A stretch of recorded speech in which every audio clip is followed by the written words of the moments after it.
Hello, once again, race fans. Welcome back to, once again, another episode of the NASCAR Show on the Growing Truth, where legends speak. I'm Alex Gray, along here with Steve Risley and Michael Klein, and we also will have a guest join us here later in the show. It's NASCAR Youtuber S1apSh0es. He'll be joining us here just in a little bit. It's Friday night. We're a little bit later than usual, but we have an exciting championship weekend ahead of us. Lots of stories coming in, lots of memories to be made. It's going to be a great championship weekend. We got the trucks tonight, Xfinity tomorrow, and then the Cup Series on Sunday. But I just want to say I apologize for basically making this late. You know, I started a new job this week. They've been working me all to hell this week, so hopefully next week will be a little bit better. What are you learning to be a right rear tire changer? I'm not learning to be it. I know how to be a right rear tire changer. That was my dream job. I wanted to be a right rear tire changer for NASCAR. That's all I wanted to do. And you know, but unfortunately at 6'8", they didn't have a uniform that would fit me. Yeah. But that's what I wanted to do. I wanted to be a right rear. I wanted to go out there, two, and then rip that tire off, roll it down to the other guy, and do, put it back on and go, oh, shit, I missed two of the lugs.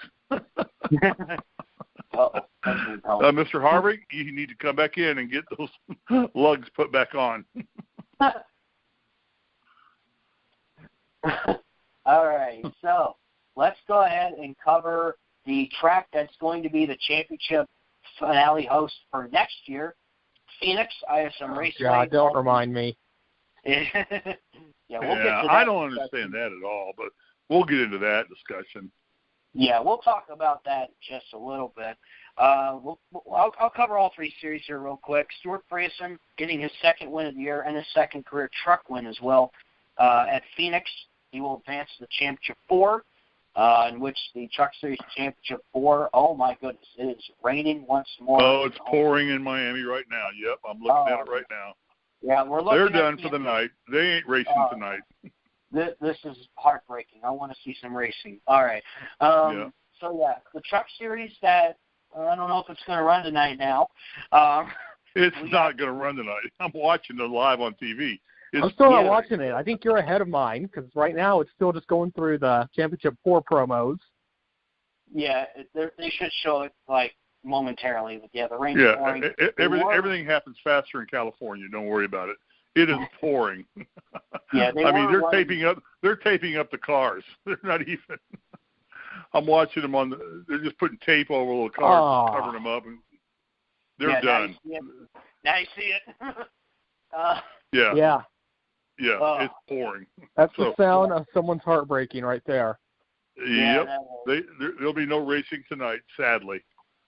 Yeah, the Truck Series Championship 4, you got Brett Moffitt, Ross Chastain, Stuart Friesen, and Matt Crafton running for the championship for the Truck Series, which will take place, I guess, possibly tomorrow now. I'll tell you what. I'll see if I can find a radar. Yeah, find a radar because it could be just one of those, come and go kind of things. We'll make picks for the championship here at the end of the show as well. Moving on to the Xfinity Series, also at Pheonix. Justin Allgaier finally getting that much-needed win. It couldn't have come at a better time. As Allgaier gets that win, he will advance to the Championship 4, along with Tyler Reddick and Christopher Bell. Man, all the NASCAR YouTubers are hanging out with Jordan Anderson right now. I'm just wishing I'd gone there. Oh, man. I got to talk to Jordan at Kentucky. I like Jordan Anderson. He's a really, really great guy. It was funny, too, because when I first interviewed him at Kentucky in 2018, that was when he still had the pickup truck and the little hauler in the back. And he made the joke and says, like, yeah, the back of the pickup truck's the employee lounge. So that is pretty cool, though. Speaking of Jordan Anderson, I already covered the Truck Series, excuse me. Xfinity Series Championship 4, you got Allgaier, Custer, Reddick, and Bell. Of course, could we, this almost looks like 2018 from the Cup Series. We talked about last year we had the big three, but Logano, beat them all. So perhaps Allgaier could pull that off. We'll have to wait and see. Yeah. Yeah, it's certainly possible. Personally, I got Bell. I want to see Bell do it. I got Custer. He and Reddick, to me, are both of them have been really good at Homestead. So that could change, though. Yeah. Don't count out Bell because. Yeah. By the way, that was my PR guy, John Klein. If you were wondering what that was. Okay. He felt the need to jump in there. But yeah, I'm looking at the radar right now, and the good news is that it looks like this is actually a very thin band, and as soon as this is passed, it doesn't look like there's anything else behind it. What? My only concern is that it's kind of going in a northeast direction, and it looks like that band could kind of cause it to spread out a little bit, be a little bit prolonged. But honestly, we're probably going to be delayed maybe an hour and a half, but, it looks promising. If they can keep the track dry. I mean, the problem is that, and I spent time in Miami, in Florida enough to know that weather pops up because you're on the ocean. It pops up instantly. I mean, you're there, and this will be interesting to see. I mean, it bodes to why they run the final race in Miami to begin with. Get somewhere where it's going to be dry. Or you don't have this threat of instant rain happening all the time because they about damn had the track dried. I'm watching it on NBC Sports SN right now, and they almost had the track completely dry, and they were getting ready to they still wanted to do a final practice with the Cup cars before they let that's absolutely not happening. Yeah, that's not happening. No, that's done. So now you're going to go out there with limited practice time due to weather. So, I mean, just the location of doing it there, my theory has always been, let's do this way. Let's start the season at Daytona and let's end the season at Daytona. I think Daytona should be the last race of the year. Yeah, I mean they gave up the Firecracker 400 now they're trying to track again. All righty. Yeah, and I mean that radar I saw, I think was 12 minutes late. So honestly, it was probably further through than I was even seeing. So it honestly may be past now. Mm-hmm. Yeah, hopefully they can get this track dry as they're showing the Cup cars, especially highlighting the Championship 4, which let me dive into the Pheonix Cup race here. Denny Hamlin getting that win, which helped him advance to the Championship 4. Kyle Busch finishing second. Championship 4, the Cup Series, Martin Truex Jr., Kevin Harvick, Denny Hamlin, and Kyle Busch. 3 Joe Gibbs cars, which Joe Gibbs Racing has won 18 of the 36 races. That's half the schedule. They showed a little stat for that earlier, matching up with Hendrick when they had 18 wins back in 2007. And then you got the 1 Stewart Haas car of Kevin Harvick and the 4 of those 3 drivers. Of those 4 drivers, 3 of them are past champions. 1 of them isn't. That is Denny Hamlin. People consider that he's probably the best driver in the Cup Series that is out there actively that has not won a championship. And I would certainly agree with that. Denny Hamlin has just about won everything, almost everything, but a championship. Kind of like, I don't know if you compare him to Mark Martin, but it does kind of feel like that. And also, one more stat that I've learned, the 2010s decade will be the first decade where there is no back-to-back champions in the Cup Series. Because it's been a different champion every year.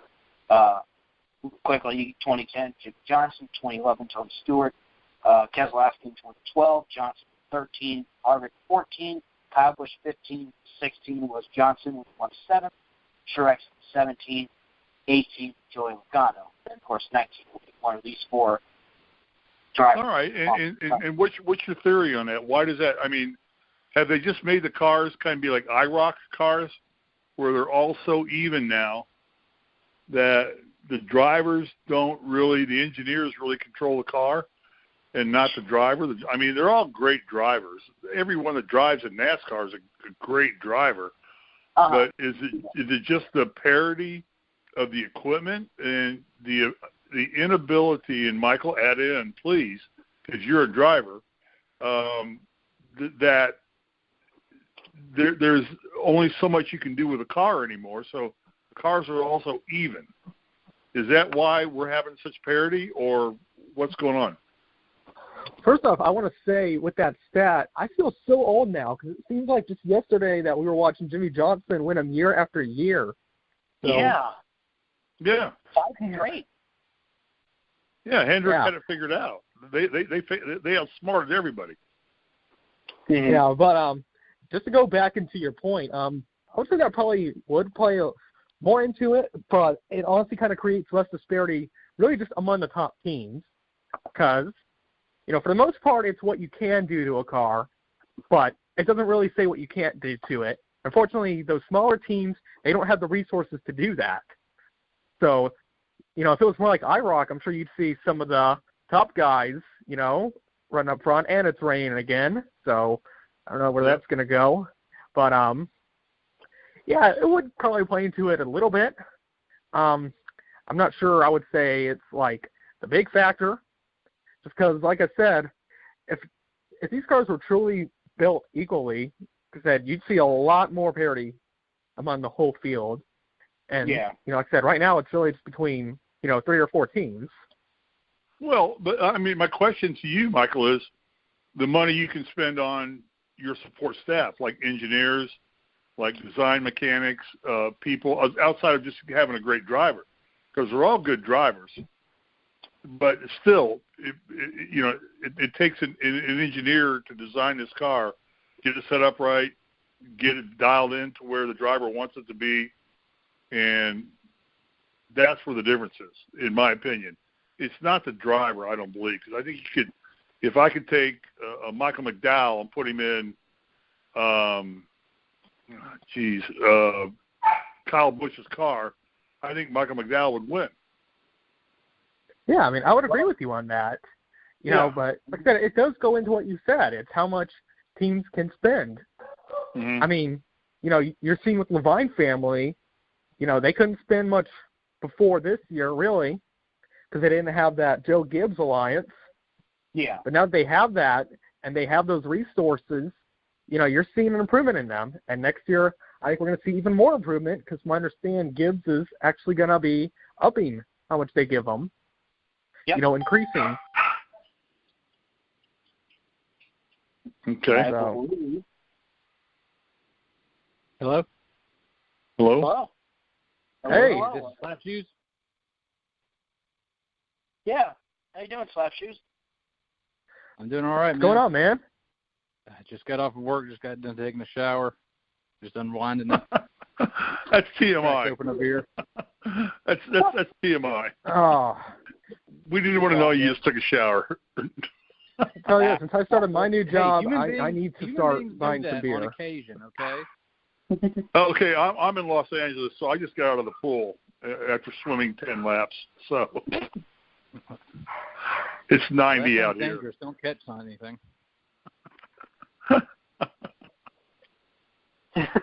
Welcome to the show. I'm guessing that.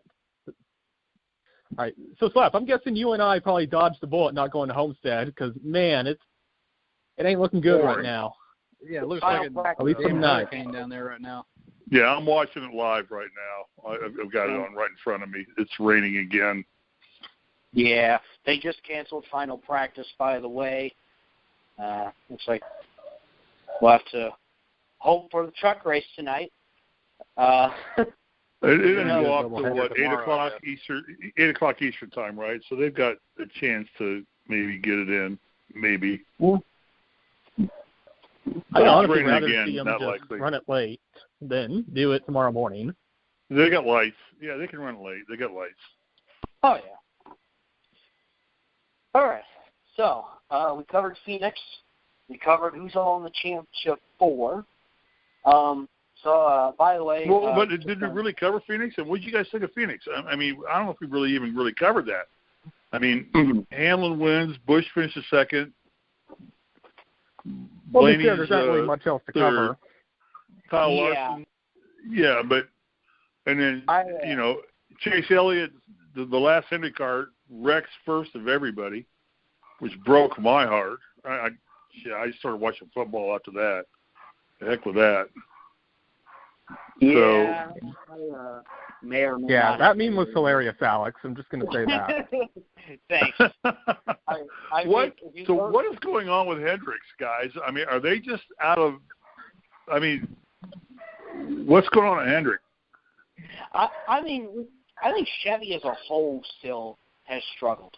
And I think it could be the way that they had designed the current Camaro. Now, they're going to have a differently designed Camaro Z01, one that's not as pointed in the front. So maybe that will help them catch up to Ford and Toyota, because I just think not just Hendrick, but Chevy as a whole is behind. Because I've said it's been Penske and Gibbs most of the season, and 3 Chase Elliott wins and Alex Bowman win on Chevy. Well, SHR, Penske, and Gibbs, they got all the talent over there. I mean, you got Chase Elliott for Chevy, and that's about it. Alex Bowman looks like he's doing all right, but yeah, there's really no star driver for Chevrolet other than Chase Elliott right now. Yeah, and especially I think that kind of hurts them, because especially with the recent retirements of guys like Jeff Gordon and Dale Jr. I think. All right, but the question I have for you guys is: doesn't Chevy have the most cars? Man, it is pouring. They do. There will be no racing tonight. It is pouring in Miami.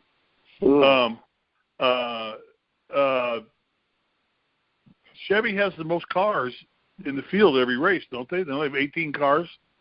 That's correct. Well, yeah, but only so many of those are actually backed by Chevy. Okay. Talk about that. Explain that to people. Okay, so everyone knows manufacturer support in NASCAR is a huge thing, but what they don't know is that some of the smaller teams have no factory backing. In fact, if you look at Rick Ware Racing, they'll bring Camaros, Mustangs, sometimes even Camrys to the track on the same weekend because they're not aligned with any manufacturer. Now, you go to teams like Hendrick, RCR, Ganassi, they are backed by Chevrolet, at least in NASCAR. I know Chip Ganassi has 5 other manufacturers over their other series. Didn't Rick Ware field a Fusion and an SS this year? An SS? I think they're just using like any old car they can get their hands on. Honestly. No, I don't think the Cup Series allows old bodies to be used, or at least older model bodies to be used, like they do in Xfinity and trucks. I think NASCAR is a little bit more strict with that. Fusion earlier this year, but maybe that's just my mind going to time. Yeah, I don't know. If they did, I'd want to see that. Yeah, because I know the Xfinity Series runs the old. Some teams run the old Camry still, and up until last year they were running the Dodges until pretty much they no longer could. So, excuse me. Lost my train of thought for a second. Okay, we're talking about Chevrolet. I'm not kidding you guys. We have so much to cover in this show, and it looks like we're gonna have a lot of time with all the rain in Miami. So we talk about Chevy's struggles with Chase Elliott and everything. It's not Chase Elliott. It's Hendrick. It is pouring in Miami. Go back to 2007. I mentioned that they won half the races like Gibbs did this year. I always believe that sometimes team dominance kind of goes in waves. Like, for a while it was like Roush and Hendrick, and then now later on we're seeing like Penske, Stewart, Haas, and Gibbs. So I just think they kind of go in waves in terms of what team is dominating. Because, you go back, Roush was the kings of NASCAR. You go back to like 2005, and then 2007, Jeff Gordon and Jimmy Johnson were killing it, and then of course with Hendrick Motorsports. So it's really hard to say, and you hope that maybe Hendrick can get it figured out next season, because if they can get it figured out, they'll win a lot more races. Because I look at their lineup. Chase is their top guy. He can win. Bowman's been getting better. He won a race this year. Byron. Now, he is massively improved this season. For sure, I think he will win next season. For sure. And then, of course, Johnson, jury's out on him. Of course, Steve, I know how you feel about, with Johnson and everything, but, jury's out. Well, how do I feel? Well, I know you've said, like, is this it for him? Do you think he's going to retire and all that stuff? I'm more like... I don't think he's competitive anymore, in my opinion. And the other, the other thing... He can run up front. I mean, he can run up front because he's got great equipment, but I don't think he's competitive to win anymore. So and I'm sure they're paying him a ton of money. Mm-hmm. And I mean, also, here's what I would tell you I would love to see. And this is me talking. I would love to see Jimmy Johnson say, I'm going to be an owner of a team like Gordon is, because Gordon still owns a team, part of a team of Hendrick Motorsports, and I would bring Bubba Wallace in, because I think Bubba Wallace is a I don't want to say accident. He's a success waiting to happen. I just think he's not. Petty Motorsports just can't give him the equipment he needs. But I would love to see Bubba Wallace come in and take over the 48 car. I think that would be fabulous for the sport itself. And I think Bubba's a qualified driver. I'd love to see him there. And just have Jimmy just say, you know what, I'm just going to be an owner, a team director, team principal, whatever you want to call him, depending if you want to watch F1 or, whatever name you want to say, and just bring him in as that and do that. And just be like Gordon, who still owns part of Hendrick Motorsports. Yeah. So, but Bubba Wallace to me is somebody who's just not getting the attention I think he needs. Or the equipment he needs. Any comments on that? Yeah, you go back to with Johnson. I also believe that even as drivers age into their 40s and 50s, they as well begin to decline a little bit. Really, that can happen in racing with just as much as any other sport. Secondly, interesting take.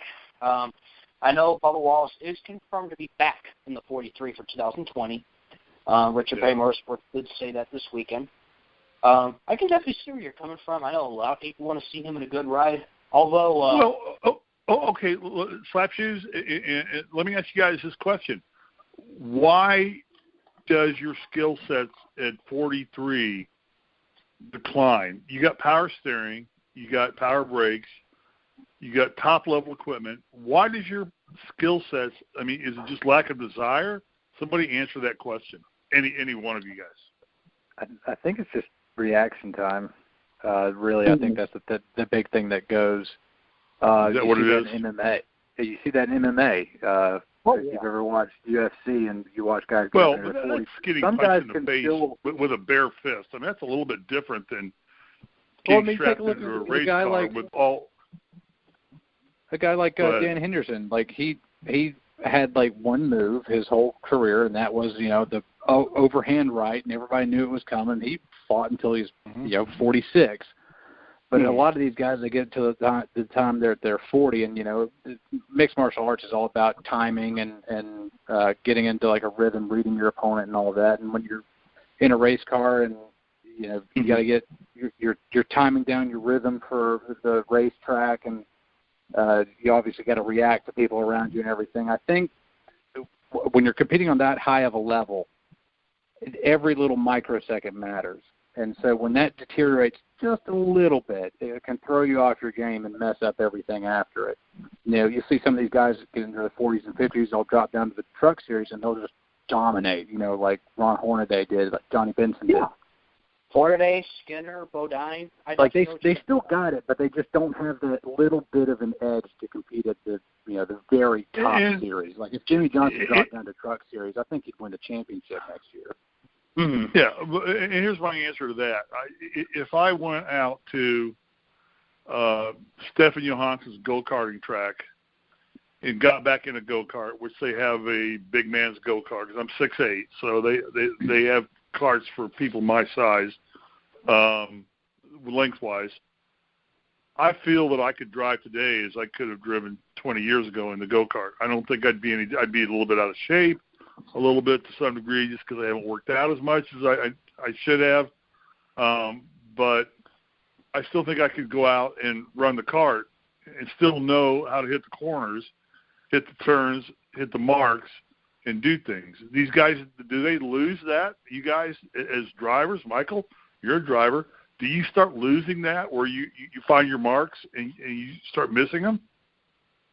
Oh, yeah, I think you probably would as you age. I wouldn't be able to tell that because I'm only 22. So that's something I don't have to worry about for another 20 or so years. So. When do you get to be 60? Fair enough. Oh, yeah. Fair enough.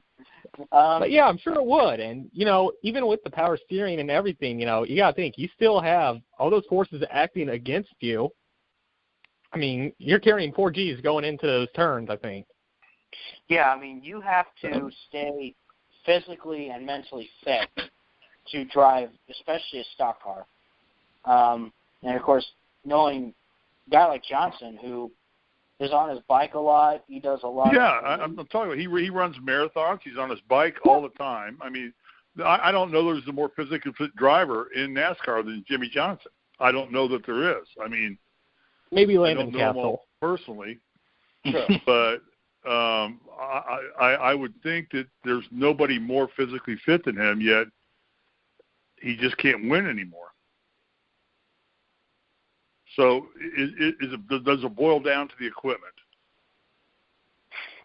And it's a tough question, especially that I know. Hendrick's a team that runs 4 cars, and, the more cars you run, the more you have to thin out your resources as a team. Although I'm pretty confident that if allowed, Hendrick and Gibbs and maybe Stewart Haas could run 5 cars with the money they have these days. But, of course, there are some certain things, such as the charter system, that kind of hops into the way of things. So let's see. We got to do a little bit off tangent. Let's see. Other things we got to discuss here. Silly season. A lot of news is broken out. But there is one thing. You mentioned F1. I have to bring this up. This was posted by Motor Authority today. Roger Penske buys Indianapolis, right? Oh, but I'm not done. F1 Insider reported Friday that Roger Penske may be in negotiations to acquire, Mercedes-AMG Petronas Motorsport, the team that has, Lewis Hamilton. I want quick thoughts on that. Wow. Yeah. Holy crap.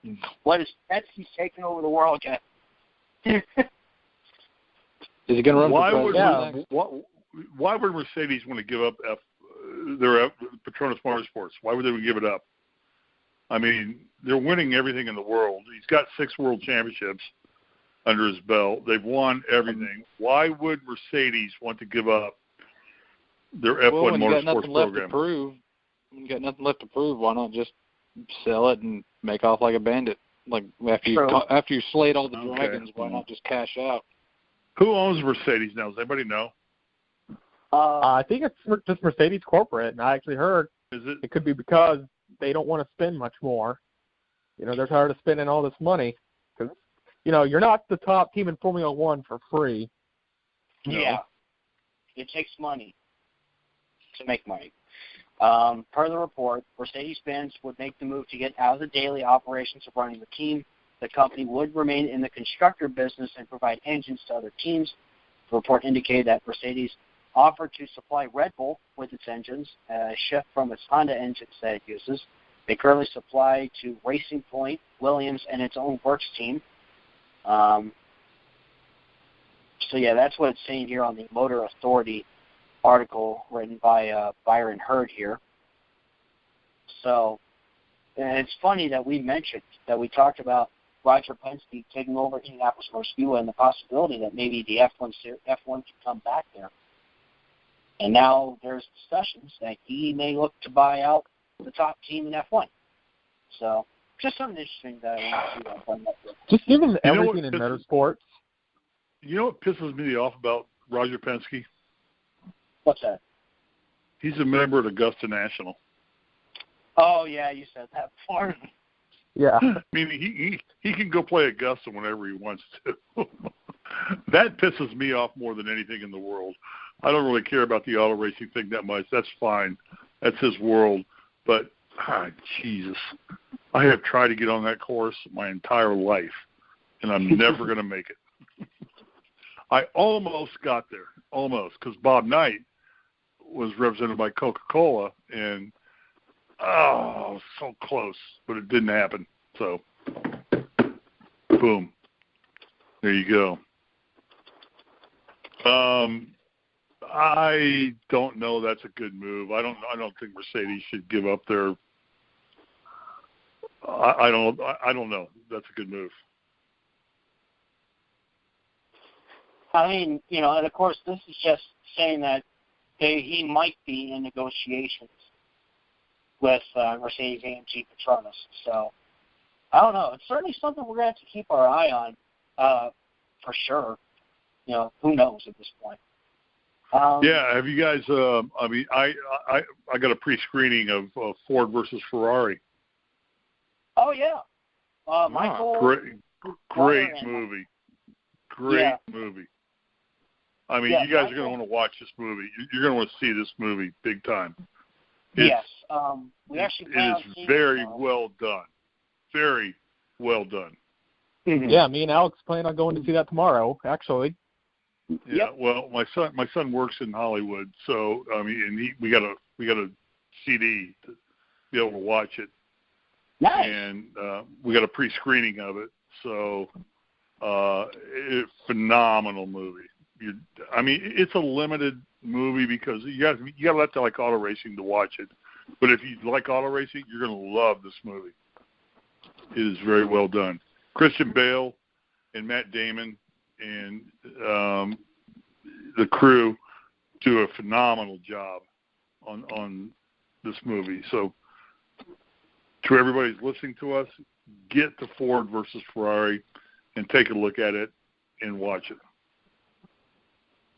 Yeah, man, I'm going to be spending so much on movies in this next month. Oh, yeah. Yeah. Okay, so let's get back to NASCAR.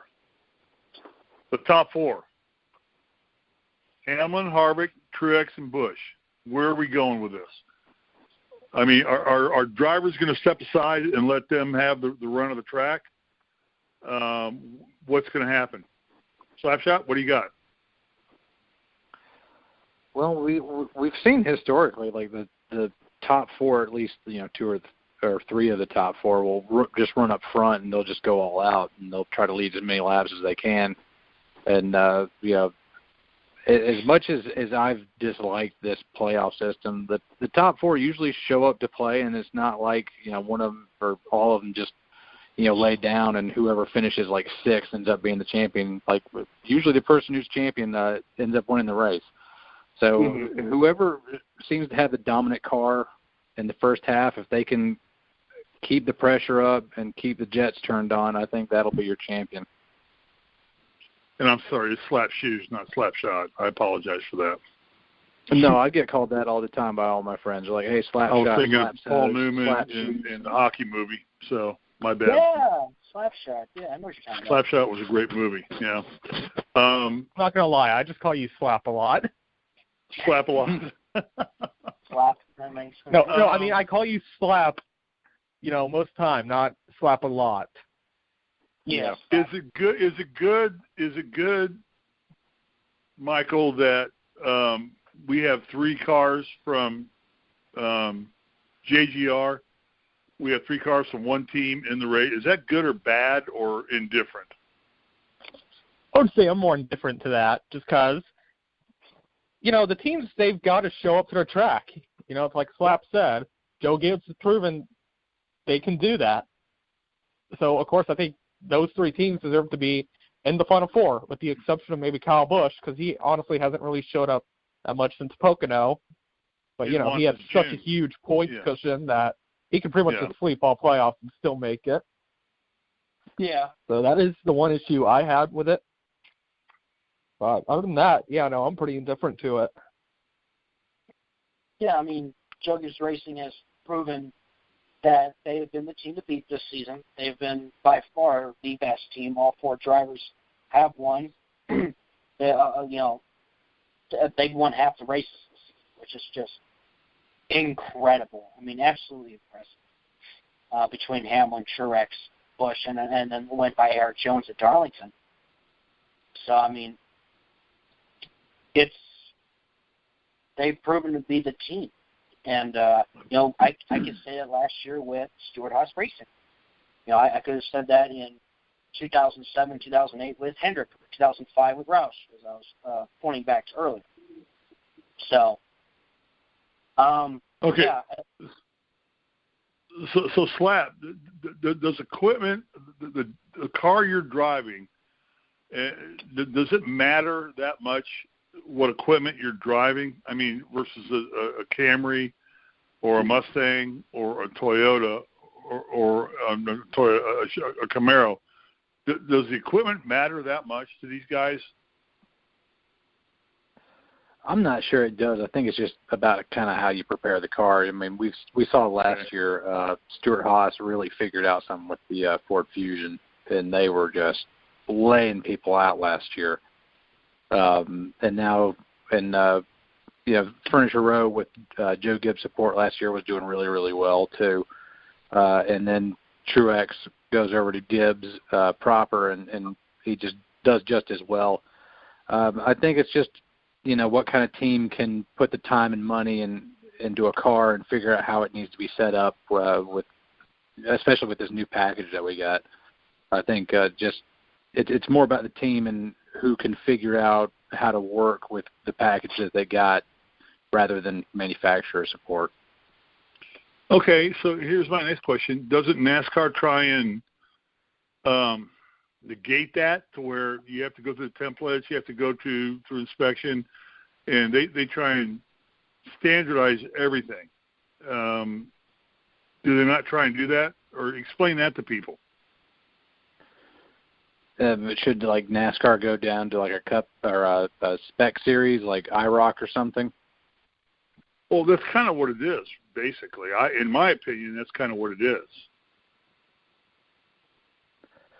I mean, I would hope they wouldn't do that because I've always liked the idea of teams trying to finagle the rules and try to manipulate the rules to get a little edge. Love it. It's always way more fun and intriguing to watch, especially like during the 80s. I wasn't alive, but you go back and you watch all the old news reels and guys talking about in 1981 when they switched all the body template to look more modern. They had those boxy cars like the Buick Regals, the Oldsmobile Cutlasses, and the king of NASCAR at the time was the Pontiac Le Mans because it had that like swooped back glass section, and it created a lot less turbulence. And just seeing all the manufacturers try to make their bodies different and change the road cars to reflect that, I thought was really cool. I wish that was something they'd bring back. And I remember the days when, and I was born in 1958, so I'm, a little older than you. But I remember when A.J. Foyt used to run like 18 extra feet of fuel line up and down the side pods of his car so he could store more fuel in his car, until he finally got caught doing it. But he didn't have to pit as often, but he would say, I'm just going to run it back and forth, back and forth, back and forth, back and forth. And to me, that's the creativity of racing that I think has gone away for all of auto racing. Yeah, it was a lot more fun when it was like the Wild West days and nobody really exactly, yeah. And now that we kind of we've discovered all the land masses on planet Earth, and things are a little bit less interesting now, as they were. Yeah. True. Okay, Alex, let's start going through this. The final four: Hamlin, Harvick, Truex, and Busch. Who are we liking, guys? If you want my honest opinion going into this race, I like Hamlin and Truex. I think one of those two to me are the top favorites to win the championship. But ultimately, I'm going to go with Hamlin. I just think the writing's on the wall. Hamlin has had a breakout season once again, especially that it was funny because going into this season, people thought about, oh, if Hamlin doesn't show up again as much as he did in 2018, Christopher Bell could replace him. Wins Daytona 500, wins Texas, and just started going on a tangent of winning these races. And Hamlin, once again, and I think he's the one driver that has caught fire, but so has Truex. And I think in the end, it's going to come down to those two drivers in the end.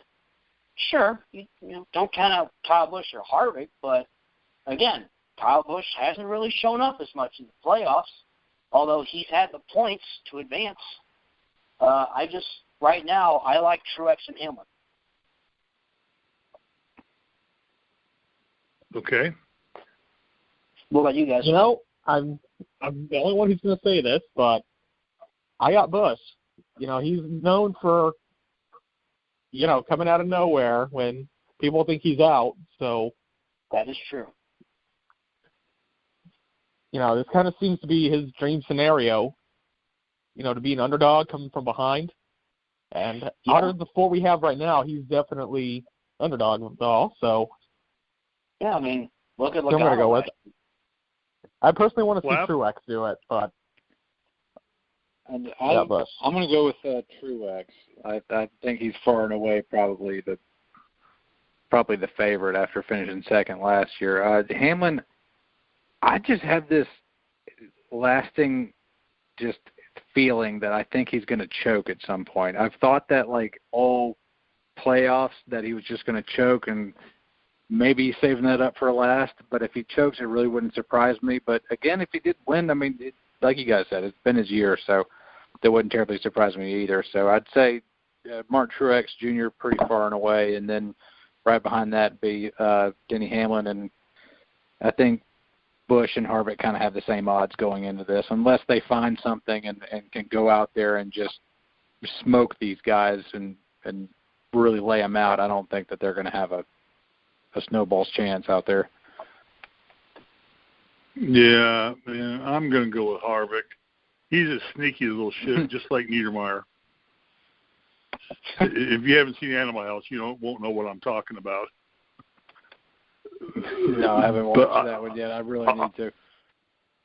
You've not seen Animal House? Really, seriously? I've seen bits and pieces. I've never actually sat down and watched it from start to finish. Well, that's more than I've seen. Procedure. I'm not going to stand here and take this. This is the United States of America. I think Harvick's going to just find a way to get this done. Tony Stewart is a crusty old fart. Harvick is just a mean driver. I mean, he'll wreck you. He'll wreck you. So I'm liking Harvick in this one big time. So, but we'll see. I think they've got the equipment. I think they can do it, and I think we'll see what happens. Mm-hmm. Alex, where are we to go? Well, first off, I do want to dive into silly season because a bunch of news has broken out. Okay. But I also do want, I feel like we really haven't introduced Slap Shoes that properly. If Slap Shoes, you want to introduce yourself to the audience a little bit, go right on ahead. Yeah, I make YouTube videos about NASCAR history.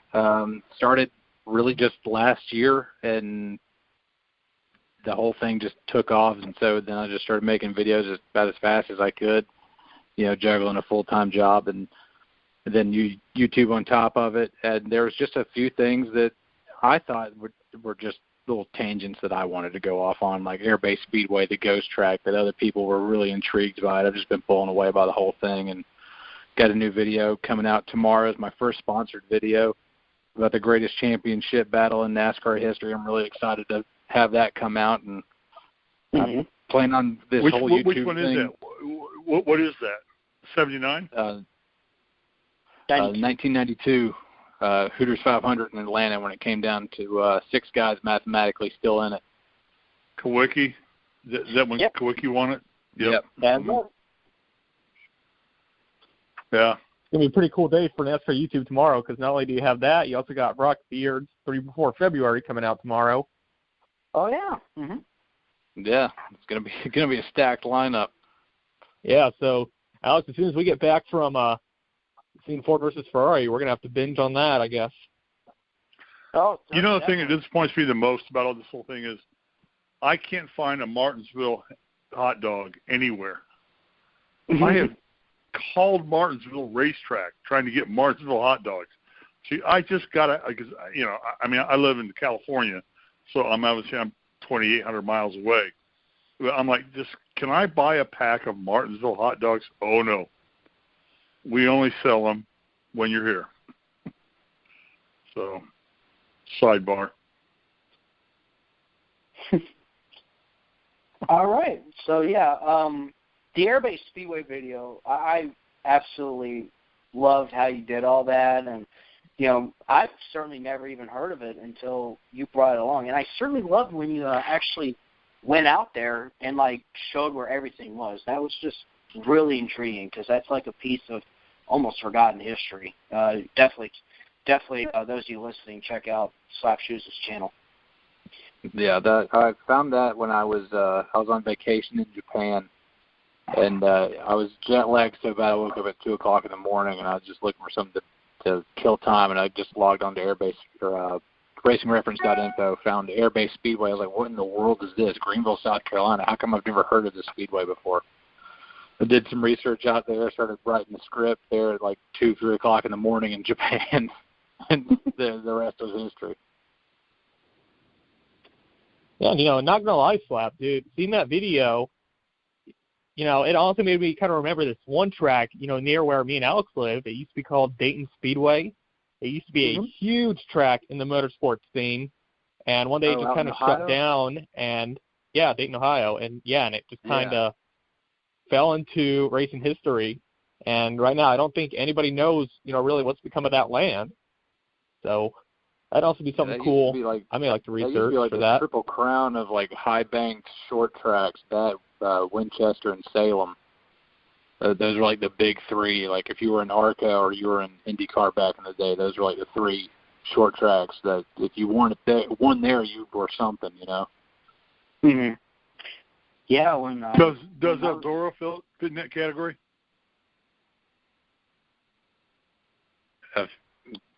I don't know what I don't think so. Races they had out there, but those were like the high banked, like high speed short tracks, and if you were in like USAC or ARCA or back then, that was like a really big deal if you could win out there. Yeah, and I think all 3 of those tracks are also paved. Yeah. And, you know, then you have Eldora that's always been dirt. And actually, I think all 3 of those tracks were around actually before Eldora was even built.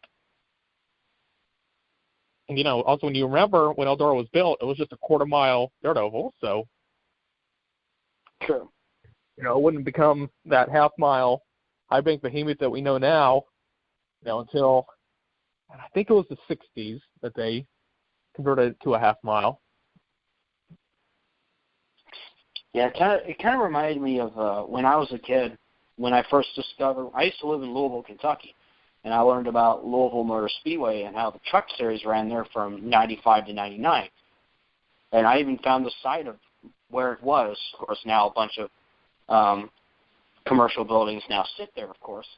But I just found it really intriguing because it's just like, I could see why the track also went away because Kentucky Speedway got built and everything pretty much kind of moved over there.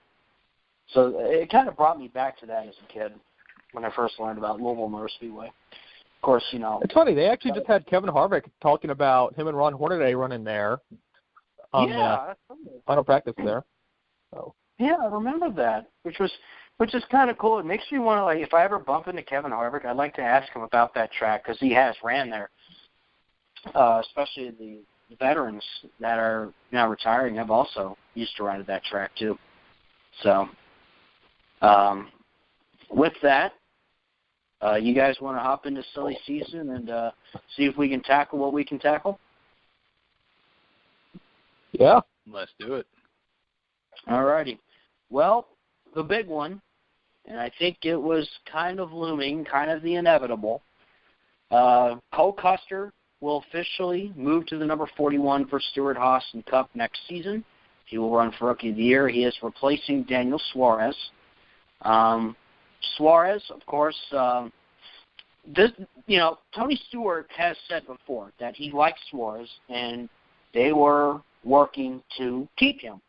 Unfortunately, though, a guy like Cole Custer, he's ready for Cup.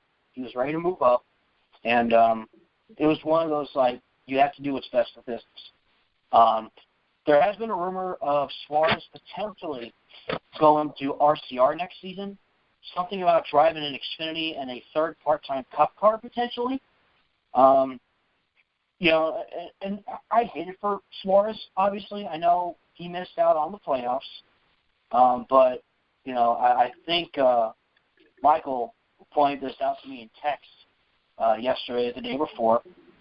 Remember, Martin Truex Jr., between 2006, his rookie year in Cup, and 2014, he won 2 races.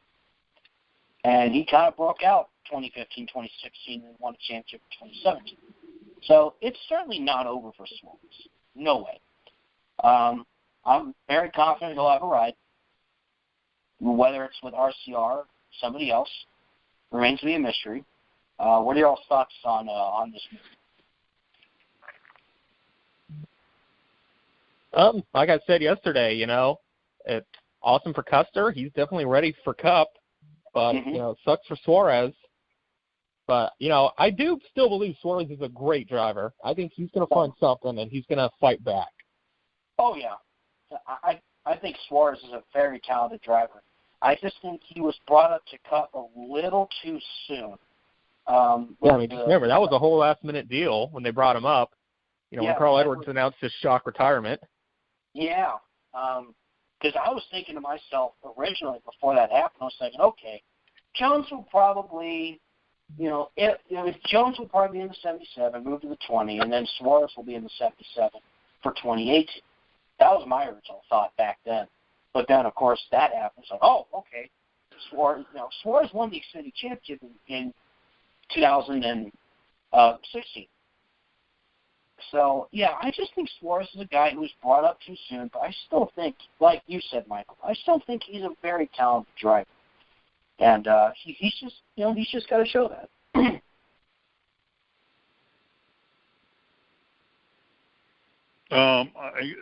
I'll just say this. I've worn the same watch for 35 years. I've been married to my wife for 35 years. I don't give on people that easily or things that easily. I don't quit on them.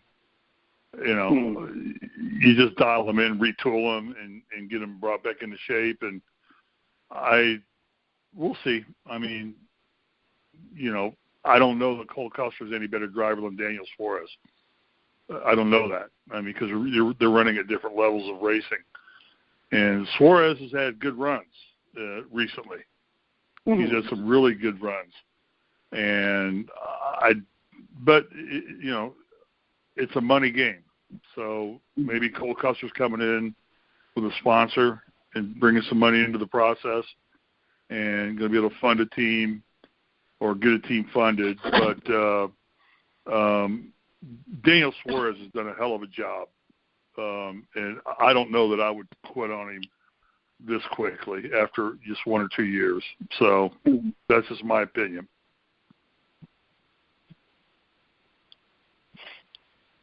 Yeah, definitely with you on that. Yeah, he's only been there 1 year. This has been his only year. Yeah, I mean, you got to let the guy develop a little bit. I mean, it's not easy to do what these guys do. And to quit him after 1 year is, I'm a little disappointed in SHR for doing that. But, that's the nature of the beast. That's where you go. Mm-hmm.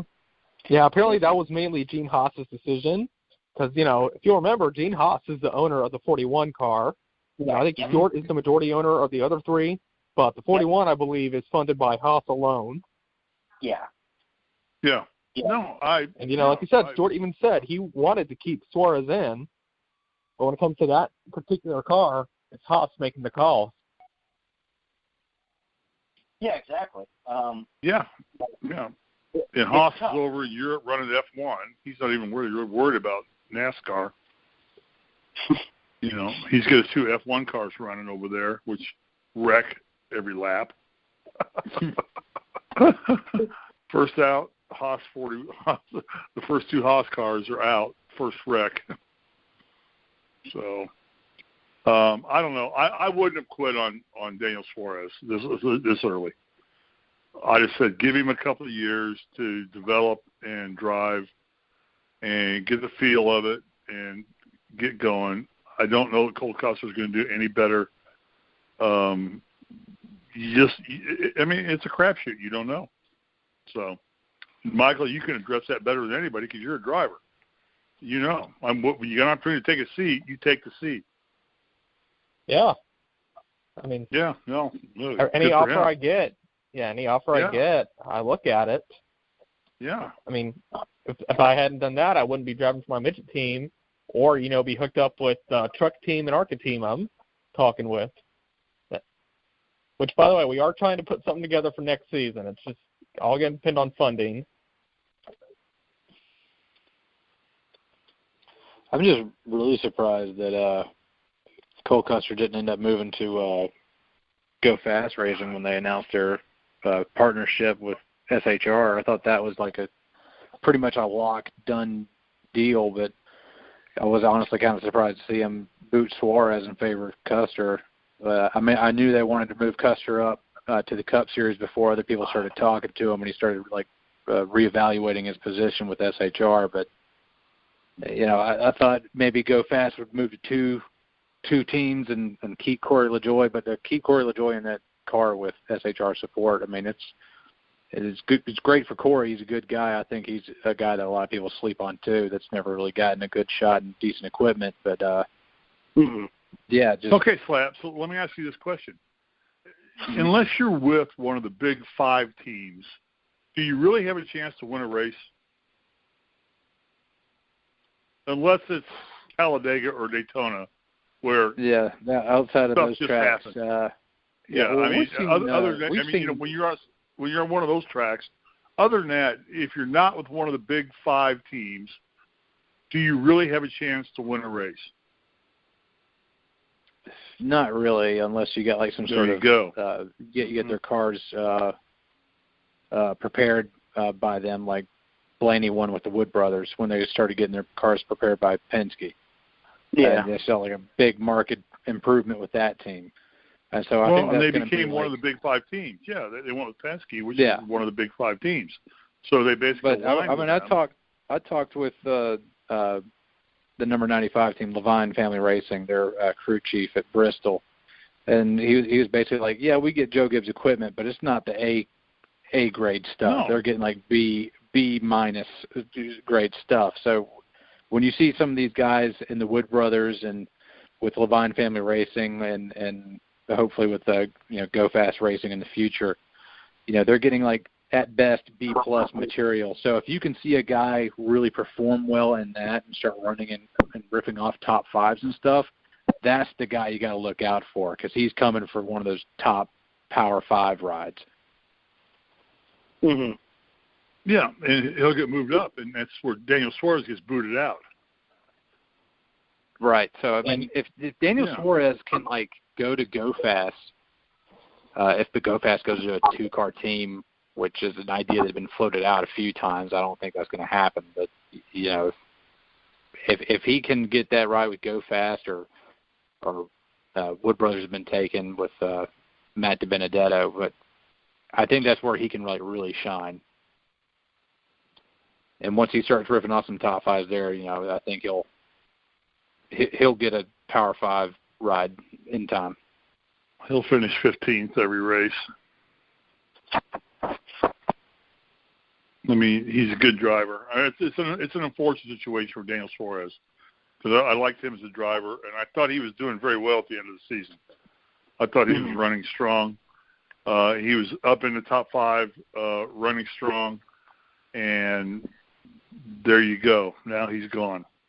So, for the new up-and-coming next champion of the world, when it's still going to be Kyle Busch, he's going to win, or Kevin Harvick, or Martin Truex, or Denny Hamlin, or Chase Elliott. I mean, yeah, it's going to be the same 5 guys. They've got the equipment. Remember, Spire, even though we know how the race ended and everything, just remember that Spire Motorsports won at Daytona with Justin Haley. That happened in our timeline. Yeah, well, that's Daytona. That's Daytona and Talladega. That's why it's great. Yeah, hey, just to throw this out there.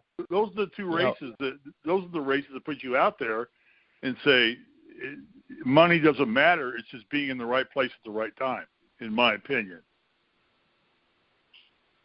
Also, just going to throw this out there. Remember 2017 at Road America when Jeremy Clements just beat everybody. He didn't have any luck on his side.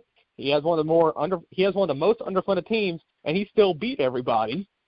And he spun out coming to the white flag with Matt Tifft in that race. Yeah, and that's a road course. Yeah, but just remember, Clements isn't really a road course ringer either. Yeah. Well, you don't have to be a road course ringer. I mean, who's the curly-headed guy that used to do all the road coursing racing? Oh, Morissette. Who? Yeah, Morissette. He's never won anything. Has he ever won a race? He won in the Truck Series at Portland and at Montreal in the Xfinity Series. Yeah. Xfinity, okay. All right. All righty then. And in terms of few other silly season moves, we've heard some truck news as well. Tyler Ankrum to GMS, moving over from DGR Crosley. Let's see, Christian Eckes will take over the number 18 in the Truck Series for KBM. And Raphael Lessard will take over the number 4, replacing Todd Gilliland. So that does confirm Todd Gilliland will not be back with Kyle Busch Motorsports next season. It could be assumed he might be moving over to his dad's team at DGR Crosley, though that team might be switching manufacturers from what I'm hearing as well. Yeah, I'll say this. I was surprised to hear that about Raphael Lessard. Yeah. I wasn't expecting that at all. I honestly didn't know who I was expecting, but I wasn't expecting that. Yeah, I wasn't really expecting it more so either. It got one of those things that just comes as a surprise. Yeah, honestly, I doubt he's going to do much better than Todd did. Mm-hmm. Just my opinion. Yeah, and again, we'll just have to wait. And honestly, I think Todd's a much better driver out of the 2, so he may even do worse. Mm-hmm. Yeah, certainly. And also, here's a fun statistic for you guys. When the green flag drops tonight at the Gander Outdoors Trucks race, Joe Nemechek will pass Richard Petty for most NASCAR starts all time when he drops the green flag for most NASCAR starts at 1,186 races across any NASCAR-sanctioned race. Even his son, John Hunter Nemechek, made a helmet with the collage of different moments in his racing career. Yeah, that was a really cool ceremony they just did for him right there. Yeah. That's amazing because when Richard Petty raced, they used to run two or three races a week. I mean, they'd race on Tuesdays, on Thursdays, on Saturdays, or Sundays. I mean, they had multiple races. I mean, and for Nemechek to be able to accomplish that when they pretty much have designed it now to where you run on the weekends, that's an incredible accomplishment for him. Congratulations to him entirely. And it takes nothing away from Richard Petty. He's still the king. But yeah, I've gotten to hang out with Nemechek a lot this year. I actually helped him out on his truck at Kentucky. He is such a cool guy who just does this because he loves the sport so much. So it's so good to see him, get this kind of, notoriety in the sport. Because he's earned every bit of it. He's like the modern-day Harry Gant. Oh, yeah. Harry Gant was winning races into his 40s and at age 50 even. Yeah. Yeah, he was 50 when he won that 4 in a row, I think. Yeah. He was 51, yeah. Hell, he was in Days of Thunder. And Sugar Ace. Was he in Sugar Ace too? I've seen that movie. Yeah. I don't remember him being in it. Oh, hell, here we go again. Oh, okay. Burt Reynolds and who was the blonde chick in it? Lonnie Anderson. Lonnie Anderson. There you go. Yeah, and actually, Burt Reynolds and Hal Needham actually owned the car Harry Gant drove back then, so I'm sure that's a big part of why he was in the movie, because I think this was before he really made it big in NASCAR. Mm-hmm. But of course, Reynolds and Needham are going to put their car in it. All right, guys. What else we got? Anything? Slap, you got anything? What do you want to talk about, Slap? You're the smart guy here. What do we need to know? Well, I got to have something to go off of. What do you need to know about what? About NASCAR. Well, no. Oh, can we take a little diversion real quick? Can we do this and just say Penske buying Indy, buying the IRL? How big is this for motorsports? What are your guys' thoughts on that? We can end on that. I think we've covered NASCAR for the most part. So Penske taking Indy from the Holman and then buying the IRL, how important is that for the sport? He's 80 years old. I mean, he's not a young guy, and the guy belongs to Augusta National. I'm going to say it again, and that pisses me off more than anything. So how big of a deal was that this week, guys? That's the biggest flex in motorsports history. Yeah. Story of the year. In auto racing, I think it is in auto racing.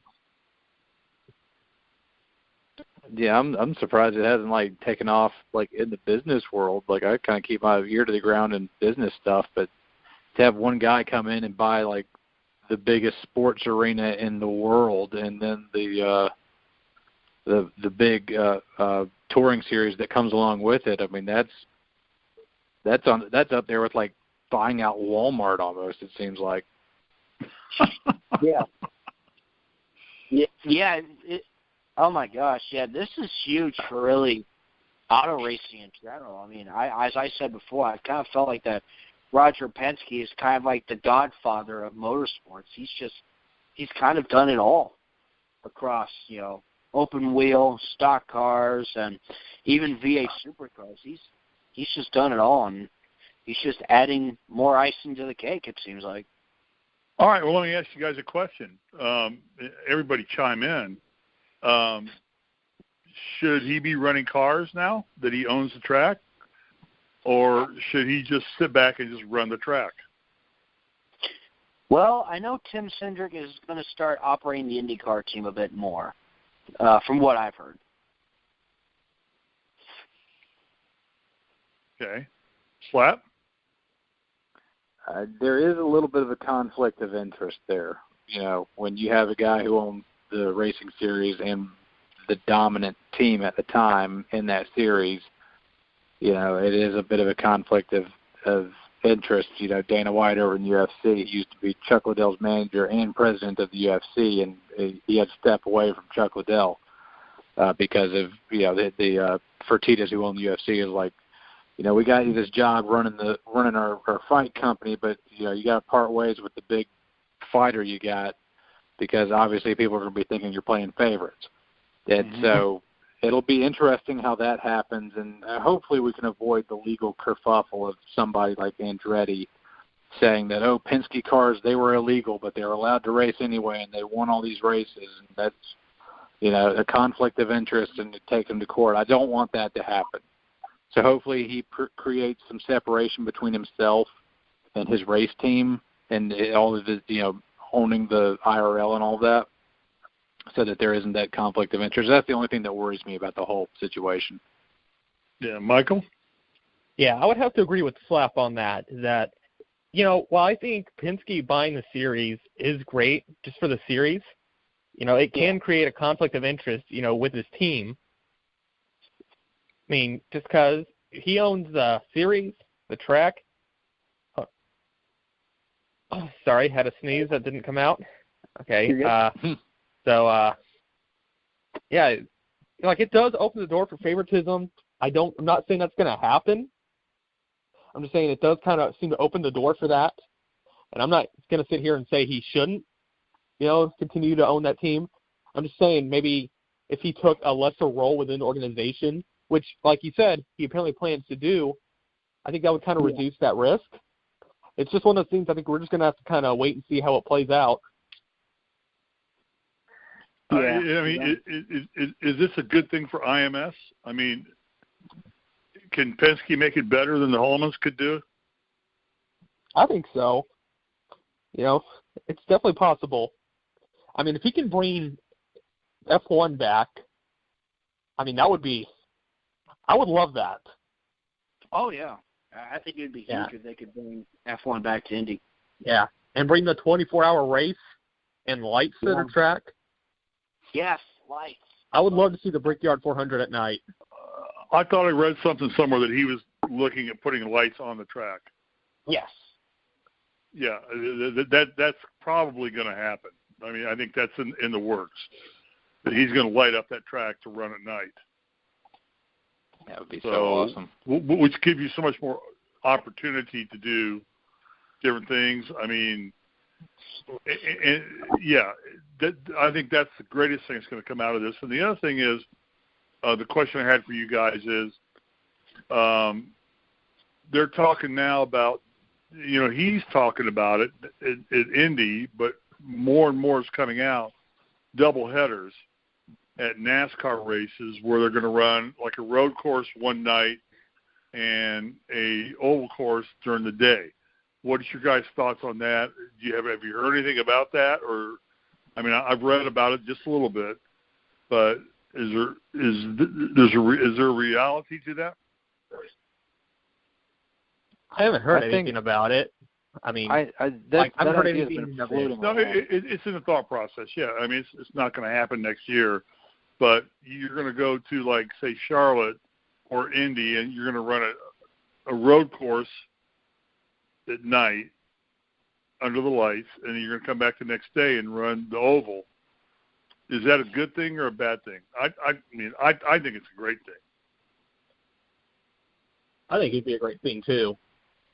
Mm-hmm. Honestly, if you were to ask me, I would say for Indy, for their doubleheader, I'd say run on that Lucas Oil Raceway the first night and then bring them over to IMS. Now that would be a lot of fun. I would just love to see that. Yeah, especially that I'd like to see Xfinity and Truck go back to IRP as well. Yeah. Yeah, I'd say bring Cup with them. I would keep Cup on the road course at Indy. That would also be pretty cool.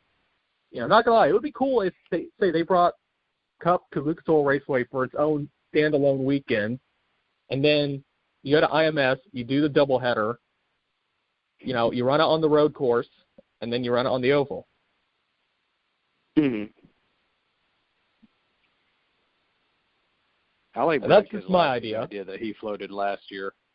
Like when we go to Indy, like let's just make like the whole week, like let's just own it. Let's race on all of their facilities. Like Wednesday night, IRP, and then like Saturday run the road course at Indy, and then on Sunday run the oval. Like let's just do like a triple header for NASCAR on just like one solid week of racing. Didn't they run Xfinity IRP on the weekend of Indy? They didn't do that before? Yeah, they'd run it like Saturday night, yeah. Yeah, they'd run Saturday night. So, yeah, it's there. It's already there. But I'd tell you one thing about when it comes to IndyCar and NASCAR doubleheaders, I think what's getting groomed for that is Pocono, since they're doing that doubleheader in NASCAR, where they're doing that double race on Saturday and Sunday. I think that's kind of going to be the test bed where they're going to do IndyCar and NASCAR back-to-back on a Saturday-Sunday get-up.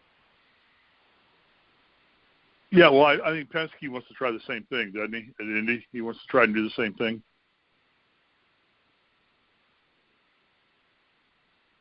I haven't heard Penske floating that idea at IndyCar. I read it. With all this craziness going on, it wouldn't surprise me. Yeah, because I know I've been watching the Trump hearings all day, so I'm getting so much misinformation. It's unbelievable. So politics. Anyway, because I think they're going to run like 5 races, like ARCA, Xfinity Truck, and the 2 Truck races that weekend. I mean, I think that's the way you got to do it. I mean, the thing that amazed me about Pheonix was the number of RVs parked around the track. Yeah, it was sold out. It was sold out. I mean, that may be the first NASCAR race that sold out all year long. Homestead sold out. Homestead. I mean, yeah, the number of RVs sitting there though, and looking at it, because we all watched the race. It's like, holy cow, this many. Why I can't buy a '67 Ford station wagon? How do these guys own these RVs? Yeah, that's always kind of been a big thing with racing. They live out of them. They live out of them. Yeah, they must live out of them. People love to camp out for the week for 4 or 5 days, and have a good time. Yeah, then you get Randy Quaid to clean your shitter.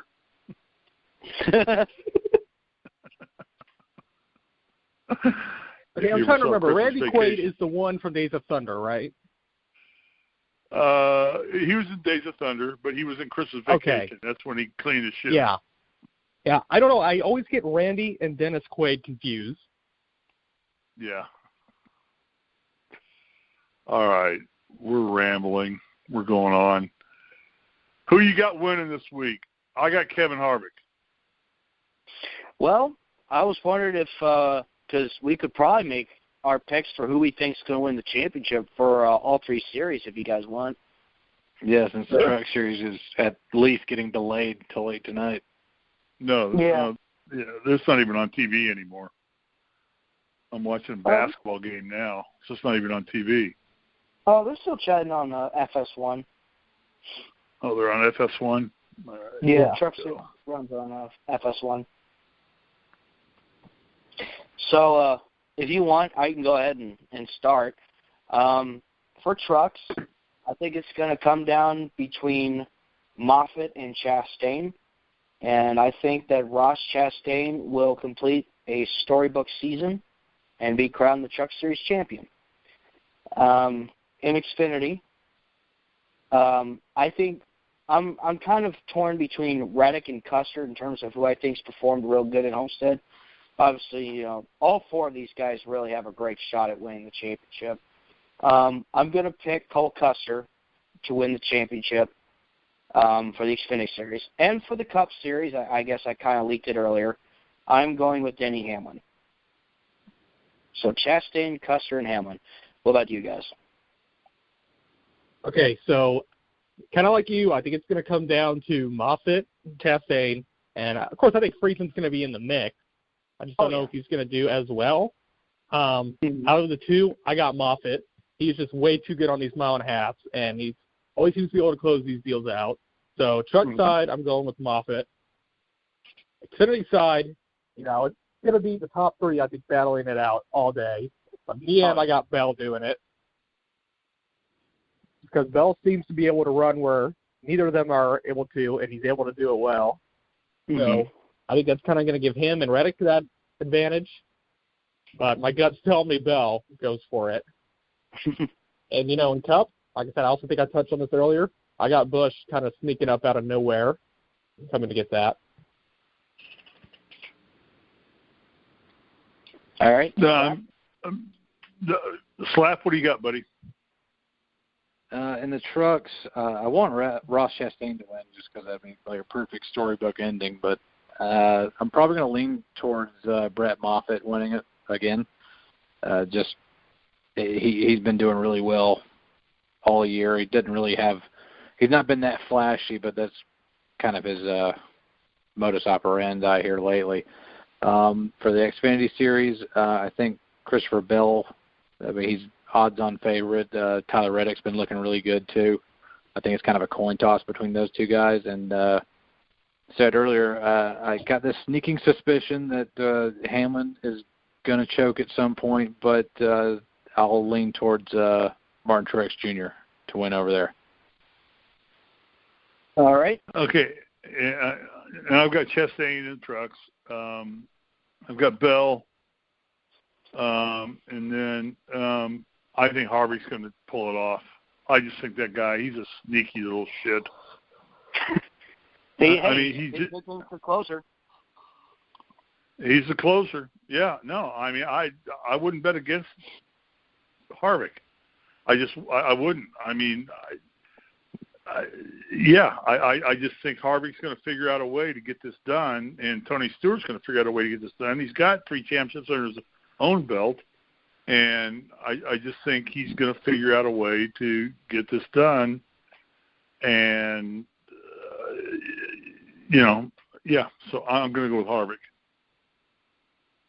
All right. I hope he wins. Yeah, and we've all predicted each of the championship 4 for Cup. So there's a 1/4 chance that one of us will win this, if I said that right at all, to win that prediction. So, meanwhile, trucks toss up between Chastain, Moffitt, and looks like I'm the lone wolf in terms of Xfinity pick. I got Pastor, you 3 got Bell, although I think Bell's just as great as a choice. He's been fairly dominant, definitely deserving, as the others are. We're going to have a fun championship weekend ahead of us. We got anything left to cover?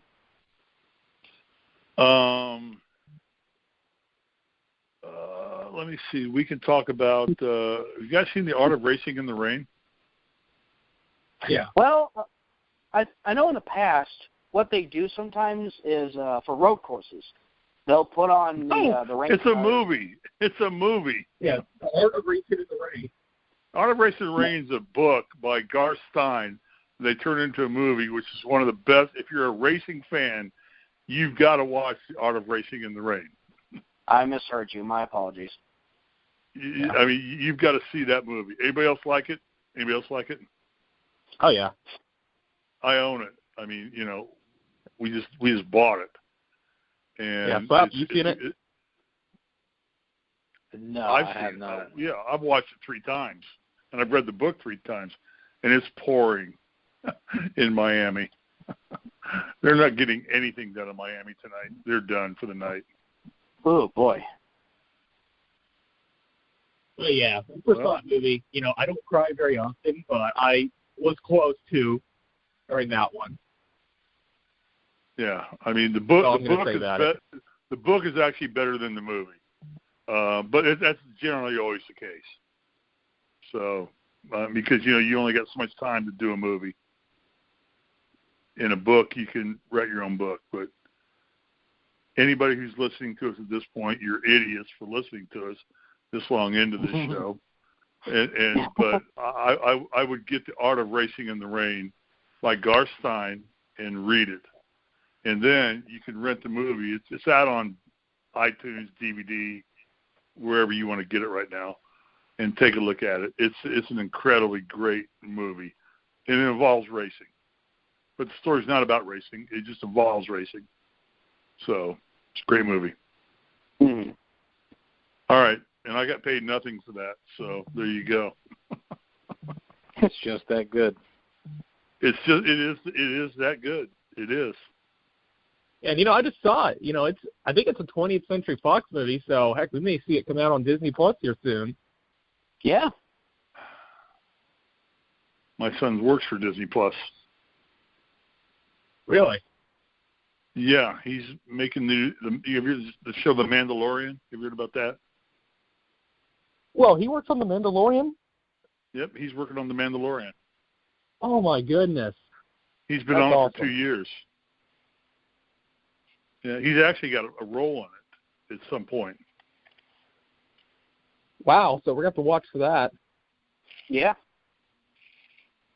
Yeah, no, they used to use him as I don't want to say a star, but he was in the movie, and they focused on him. I've got the video of it, but he's in The Mandalorian, and he works as production coordinator on The Mandalorian as well too. So he's not even home yet. What is it?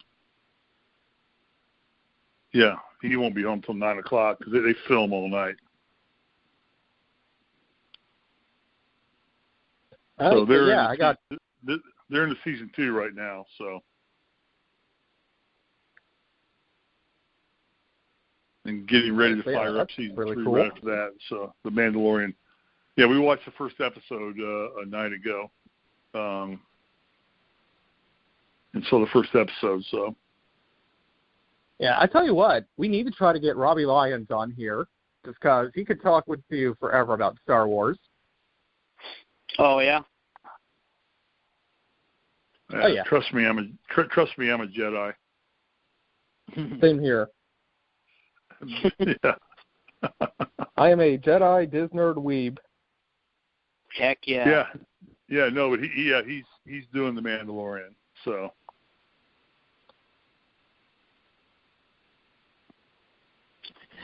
Alrighty. I think that's gonna go ahead and wrap things up here. If you guys have anything left to talk about. I could talk about the hearings today if you guys want to take another 2 hours.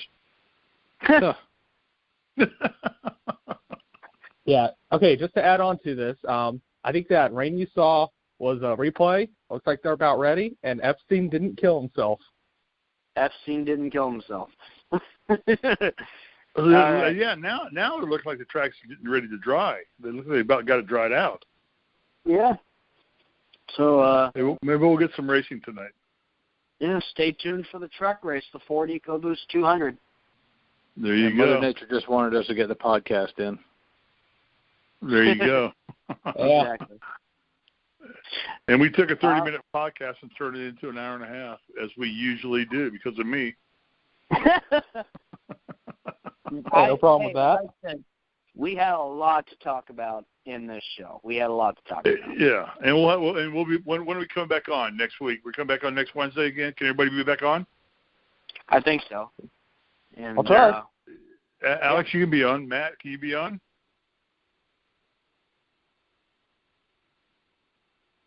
Matthew. You mean Slap? Slap? Oh. I've got Matthew Henson. No. I've got Matthew Henson on my sign-up Okay. form, so that's his official name. I apologize. Yeah, Mike, you can be on, right? Named Matthew. I didn't think I'd I don't give know. anybody my name, but Wednesday I'm gonna be working. I guess. Give me broadcast your cell phone number right now, real quick. Yeah, just home address, credit card number, 3 digits on the back, all that. The usual stuff. You know, nothing important. Yeah, I don't know if I'm wife. going to be able to be on, just because I'm working now, too. So I have to see what my schedule is. Yeah, I'm probably not going to be able to make it. Probably not for the rest of the year. I work for UPS, so we're in high gear right now. It's only going to get worse until Christmas gets here. Yeah, I work at All Amazon. I know what you're talking about. Yeah.